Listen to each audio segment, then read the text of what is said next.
right, we're back with another health report. It's been quite a while since I made my last one.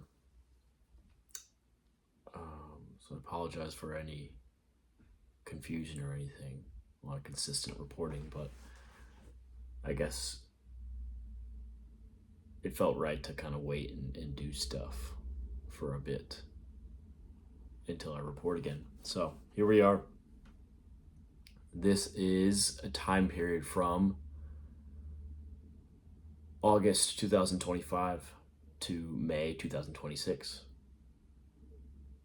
I have no idea what to call this kind of health report anymore. It's not really tied to the Primal diet or anything. You could say it's loosely based on a Primal diet, but there's other alternative health practices I've been trying out as well. But yeah, so I'll get into that nuance I'm talking about right now with the intro. So yeah, a lot to go over. So this might be multiple videos. Who knows? The diet has been consisting over the last several months of a mixture of 75% raw, 25% cooked animal based. The average meal ratios these days will look like 40% animal protein, 40% animal fat, 20% carbohydrates, such as like honey, fruits, or starches. In the wintertime, I noticed crave more cooked meals, especially hot temperature meals, like soups and stews and stuff like that, like hot broths, especially. Um, I've just been listening to my body and not mentally beating myself up for having a cooked meal. I think it's either something in the soups that my body wants nutrients from, or the body just wants something hot in temperature to soothe the gut or soothe some sort of process that's affected by cold temperatures and in the environment. Could be just a comfort thing too. Last few months, I've been craving a lot of starches, especially potatoes and sweet potatoes. I had a couple months ago in that winter period, mostly. Not as much now in the spring with the hotter season, but in that wintertime, I had a potato almost every meal paired with large amounts of fat like butter or animal suet. So I'm eating a lot of suet again recently, and I noticed I don't get constipated when I did. I think like last year when I had those episodes I reported on, I was eating a lot of suet around that time.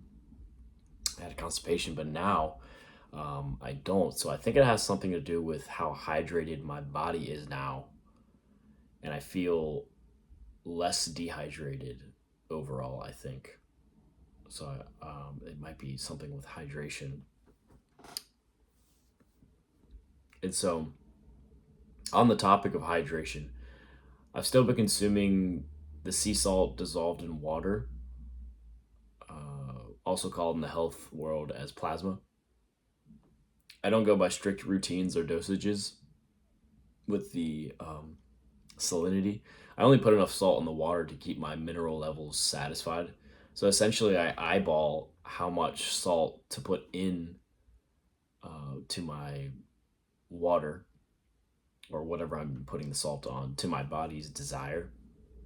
I don't know how to explain it, but it's like this instinctual decision on how much salt to put in each time. So I noticed if my stools are getting too hard again, which I should know it rarely happens now, I just increase the salt amount. Sorry, I'm gonna move down my notes. Yeah, I just increase the salt amount in my water, and sorry, 1 second.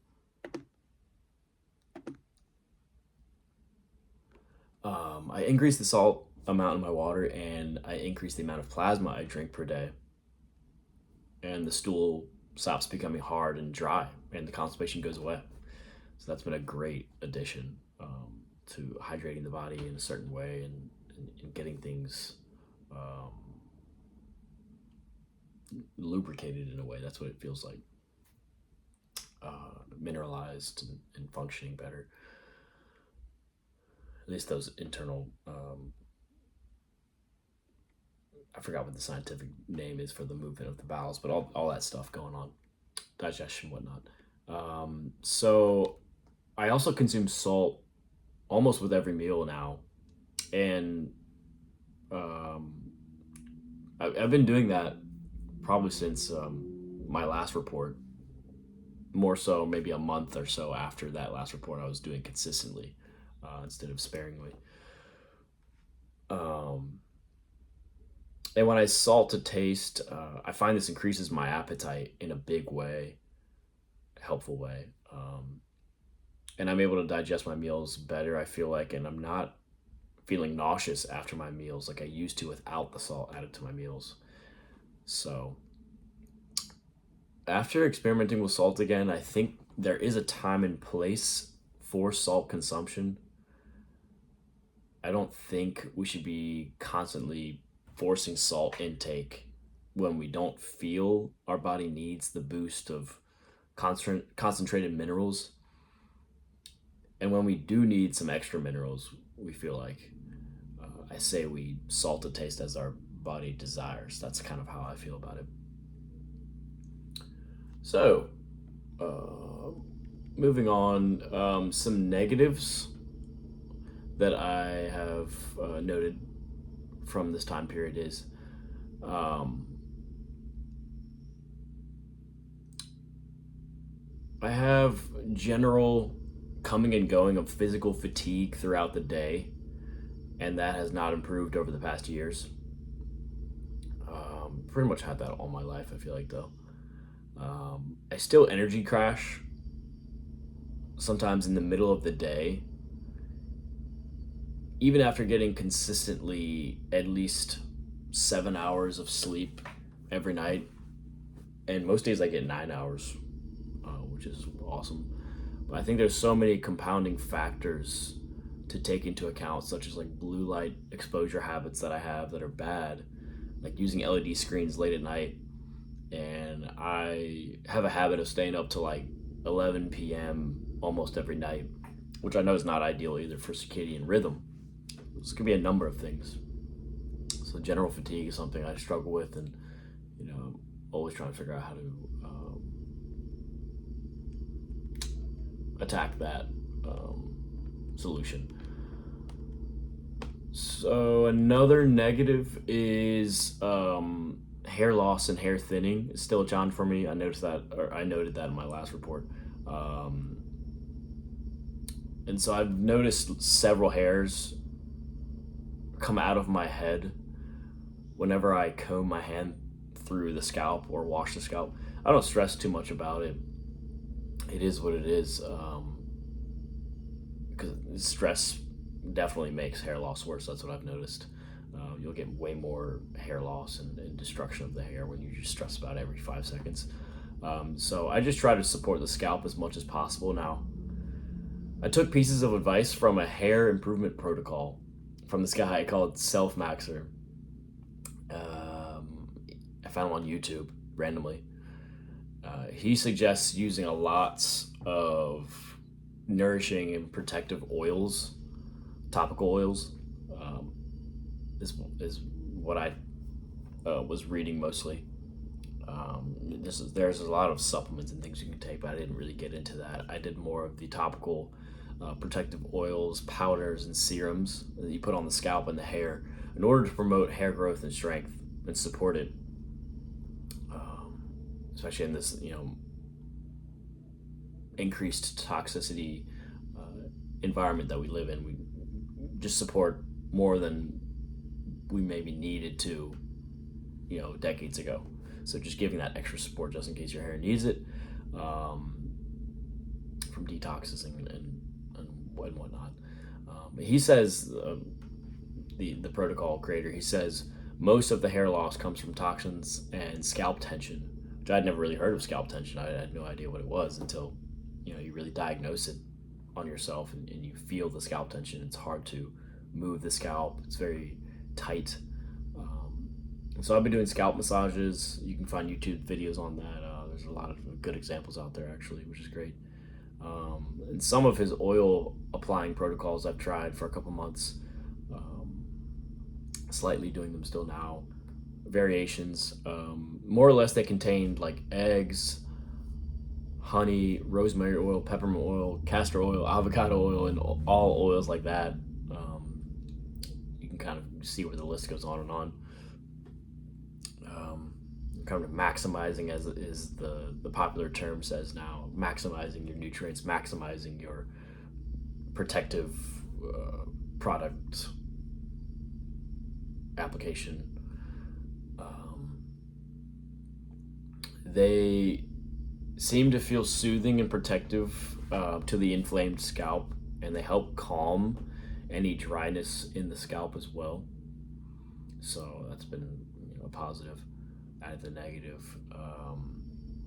But I haven't noticed any regrowth in lost hair follicles, especially like the hairline and stuff, back of the crown as well. I continue to see more loss as time goes on, but some say the hair shedding, which is essentially just hairs falling out, they call it.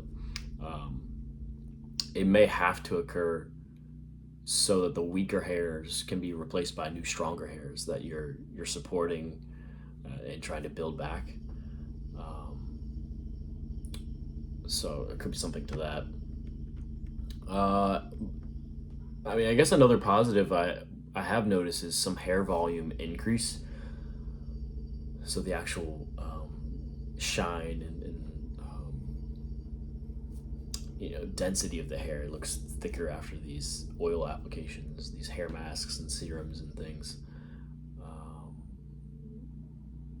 So that's very interesting. That's usually an egg wash will do that in general. So it's probably something with the properties of the egg and the oils. But that's temporary. After your hair gets oily again and everything, volume kind of dissipates. So who's to say it's a permanent solution? So things you can try. And so yeah, I can't say for sure if it's working as far as the hair regrowth and prevention of hair loss. Other people in his community, they have showed like really great pictures of before and after results from the protocol, and experimenting with it. And so it's good to know that it works for some people really well. Um, then again, a lot of them are probably doing it very strict, doing the entire thing from start to finish. I just took bits and pieces of it. I don't want to do any of the supplementation, any of the extra stuff that I just doesn't really resonate with me as far as a natural, holistic perspective. But who knows? Maybe I'll try some stuff. Get desperate. Who knows? But yeah, I'm just taking pieces that I like and resonate with. And then just to add on to that, I resonated with combing in some lightly rendered like pig fat, or basically just animal fat, kind of slightly melted down, and you can apply that. So I've been applying that directly to the hair, protecting the hair from drying out until it's strong enough to handle the environment and toxins again and all that kind of stuff, which is the goal. And not gonna stress about it too much. Just gonna do what I can. Another negative I'll note is I still have existing eye bags. I say existing because they've been there probably for the last year or so. Um, some sort of blockages going on there. Could be for a number of reasons. Those have developed and stayed there. So I'm working on that entirely systemically. Another negative is neck pain from turning my head left and right. I get it in the almost in the trap up to the neck area here. It'll start flaring, especially in the winter months with the colder temperatures.